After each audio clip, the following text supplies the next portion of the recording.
O ministro Cristiano Zanin, do STF, suspendeu nesta quinta-feira trechos da lei que prorrogou a desoneração da folha de pagamento de 17 setores da economia.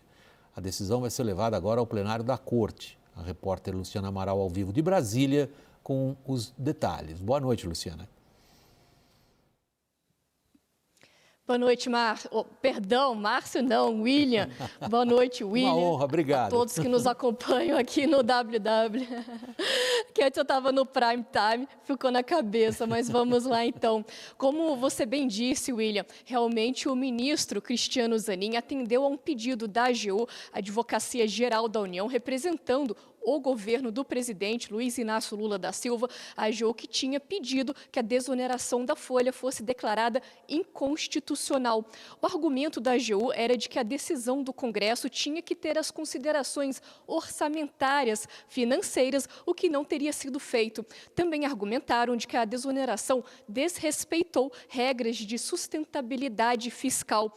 O ministro Cristiano Zanin, então, ele concordou com esse pedido da Advocacia Geral da União e a desoneração fica suspensa até que se tenha um impacto orçamentário dessa medida. Zanin disse ali na decisão dele que há uma urgência em se evitar um verdadeiro desajuste fiscal de proporções bilionárias. São as palavras, então, do ministro Cristiano Zanin.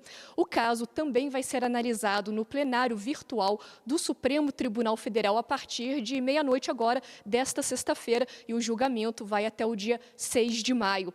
Quem se manifestou agora há pouco, hoje à noite, foi o presidente do Congresso e do Senado Federal, Rodrigo Pacheco. Ele disse que o governo federal erra ao judicializar a política e impor as próprias razões em um aparente terceiro turno de discussão sobre o tema.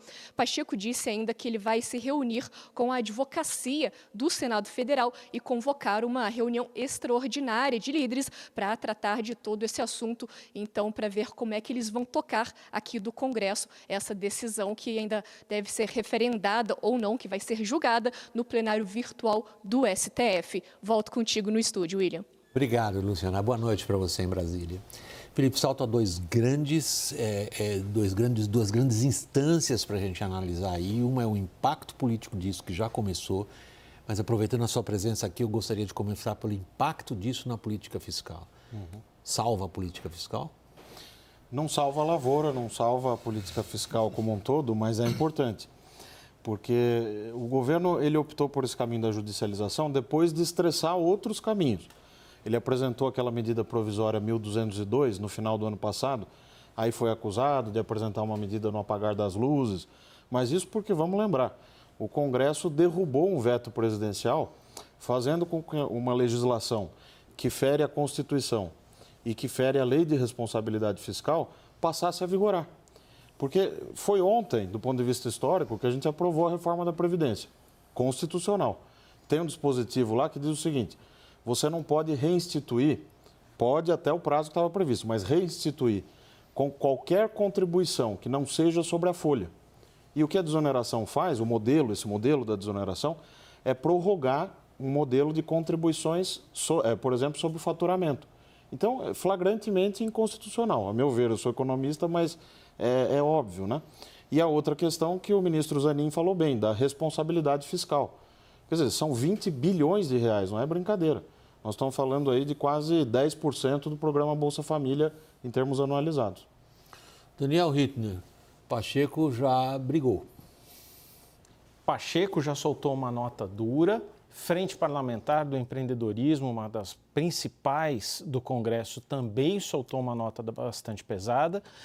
A relatora do projeto de lei da desoneração, Anne Ortiz, também já se posicionou. E acho que mais importante do que isso é o que está se falando nos bastidores, porque isso acirra novamente o conflito institucional entre Congresso e Supremo Tribunal Federal. Nesse ponto, há uma aliança hoje entre equipe econômica, governo, Supremo, que enfurece o Congresso.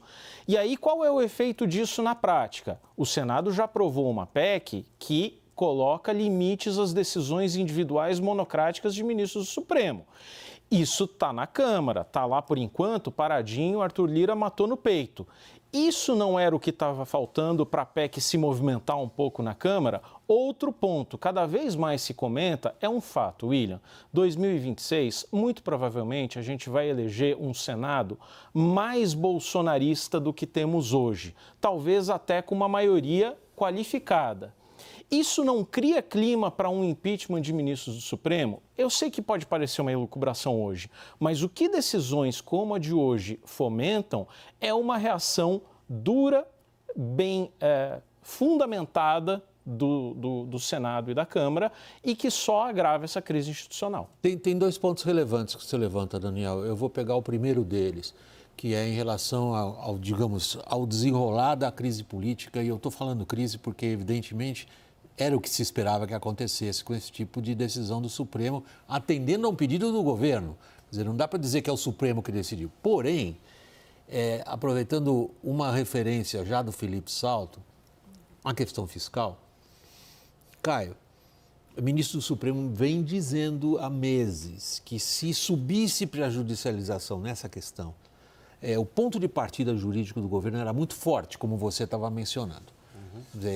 Do ponto de vista jurídico, ali olhando as normas da Constituição, inaceitável que, por exemplo, a lei de responsabilidade fiscal fique para trás de uma legislação que, obviamente, fere esse tipo de legislação.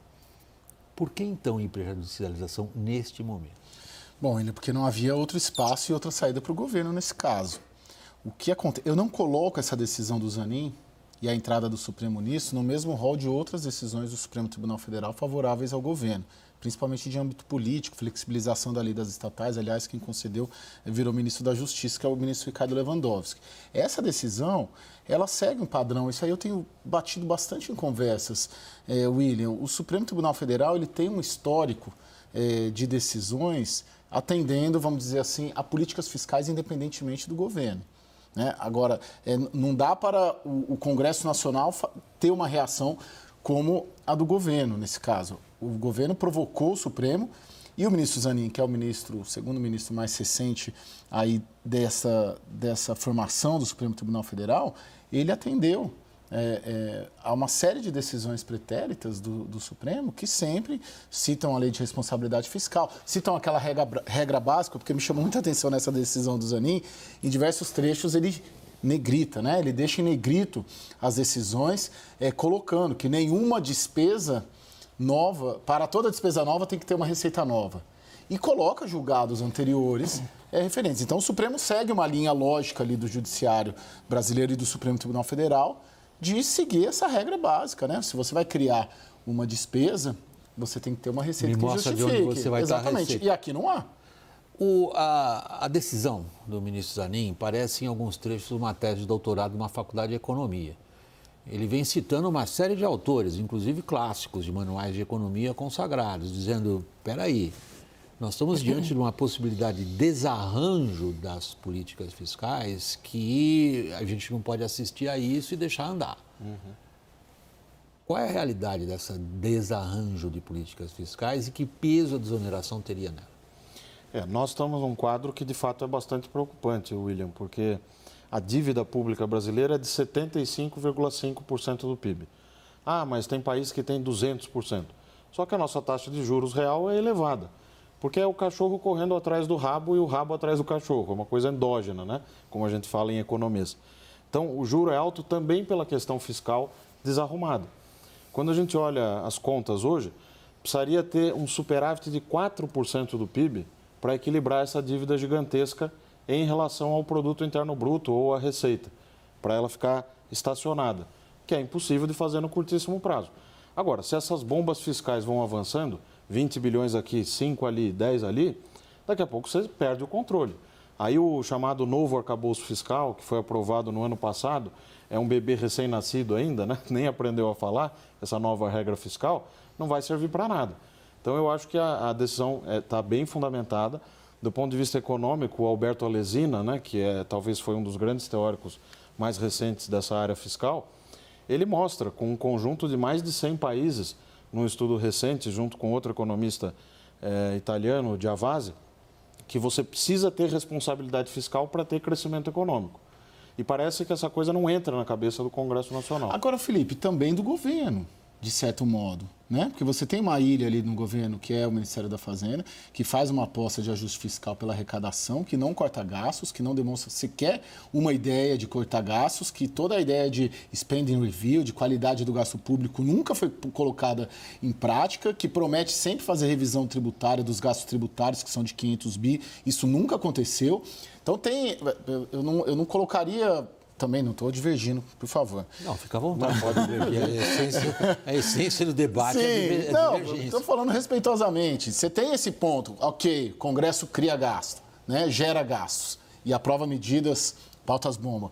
Mas cadê o governo cortando? Você não ouve isso. E ninguém fala isso. Então, você apontar o Executivo, Palácio do Planalto, o Ministério da Fazenda, apontar o dedo só para o Congresso Nacional como gerador de despesas sem receitas, ele está olhando para o lado e está vendo o Palácio do Planalto dar de ombros com qualquer medida que corte gastos.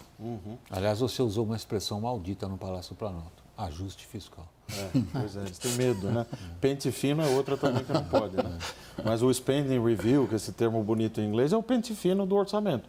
A montanha pariu um rato nessa matéria. E você tem razão, Caio, porque o Executivo prometeu um programa de revisão de gastos, entregou uma revisão de 3 despesas, uma promessa de rever 3 gastos, que representam 0,5% do orçamento total. Então, não há uma disposição, de fato, também do Executivo de avançar com um programa de ajuste pelo lado da despesa.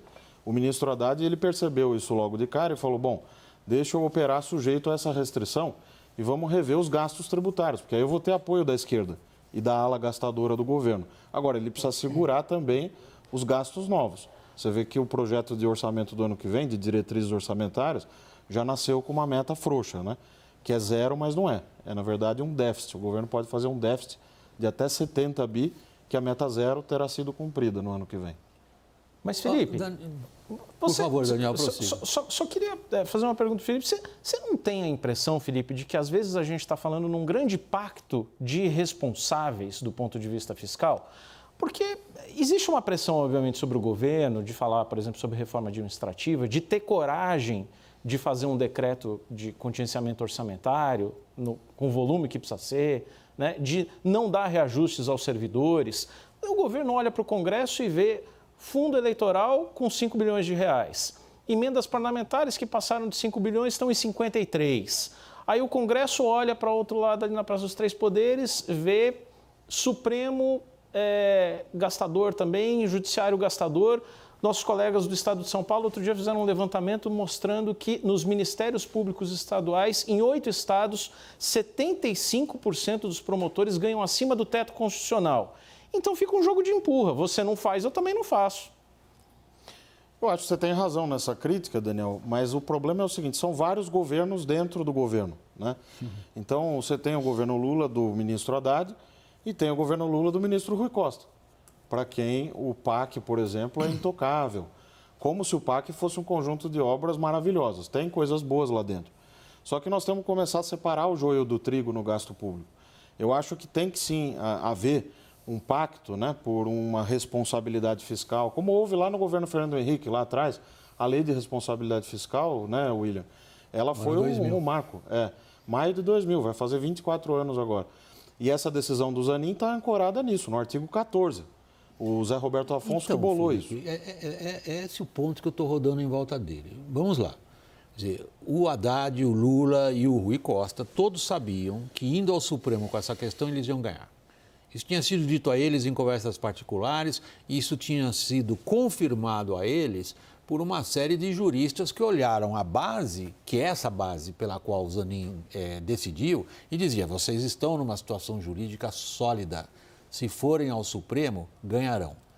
Por que só foram agora? Porque estão com medo do agravamento da questão fiscal?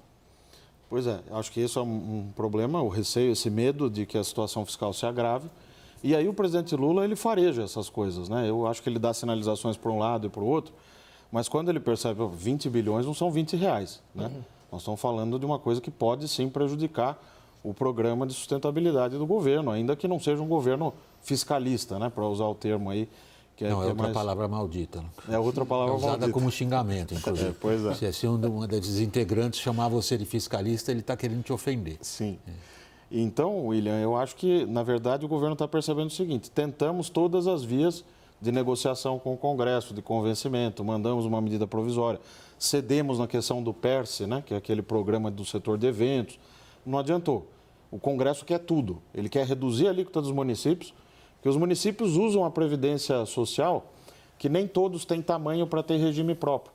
Então, se a gente é aposentado de um município pequeno, a gente usa o INSS, só que você tem que contribuir, é 20% de contribuição. O Congresso decidiu que vai ser 8%, da noite para o dia, e não falou quem paga a conta.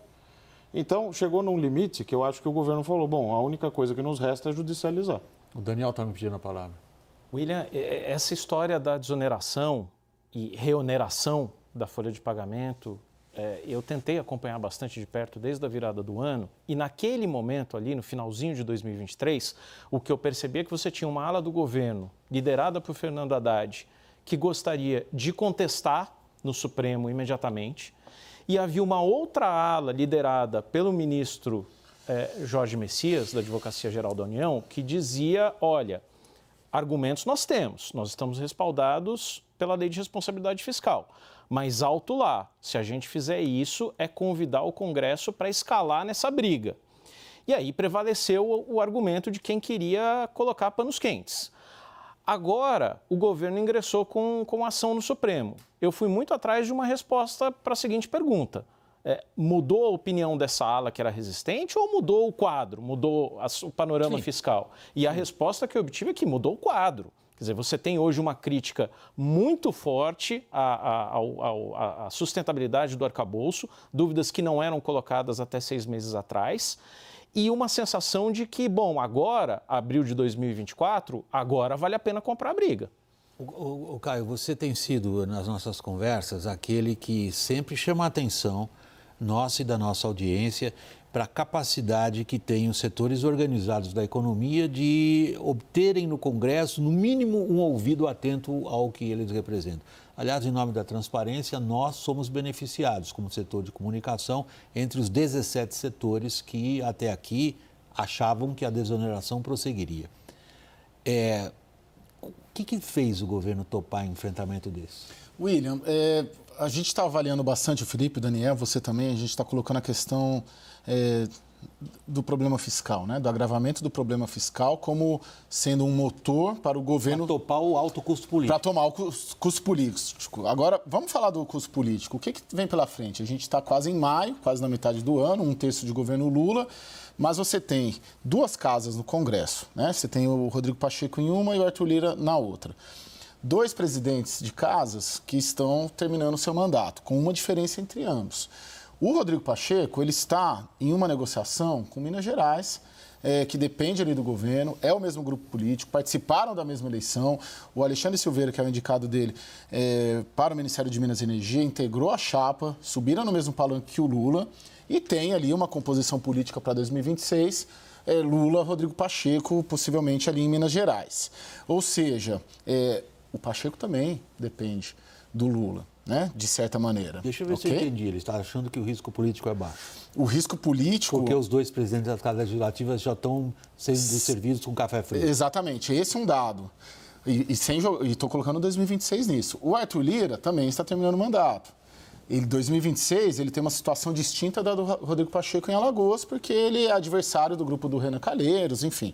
Então, a gente tem também uma dependência de composição política por parte deles com o governo federal em relação ao futuro político deles a partir de fevereiro do ano que vem, que é quando eles vão perder poder claramente. Além disso, só mais um ponto, tem a reforma tributária. A reforma tributária, que é a agenda legislativa do governo de 2024, que foi apresentada ontem, ela é, coincidentemente, uma agenda legislativa também de interesse do Congresso. A ela vamos. Não são confrontantes. Então, de certa maneira, ao calcular o custo político, o Palácio do Planalto olha a posição política desses 2 players essenciais nesse debate todo e olha também que há uma pauta convergente para eles debaterem, não divergente. Interessante você achar que é esse tipo de raciocínio político estratégico no Palácio do Planalto. Até aqui a gente não viu muito, mas não tô são os repórteres políticos, são os homens que estão aí, o Daniel e ele pendurados no telefone falando com as fontes políticas.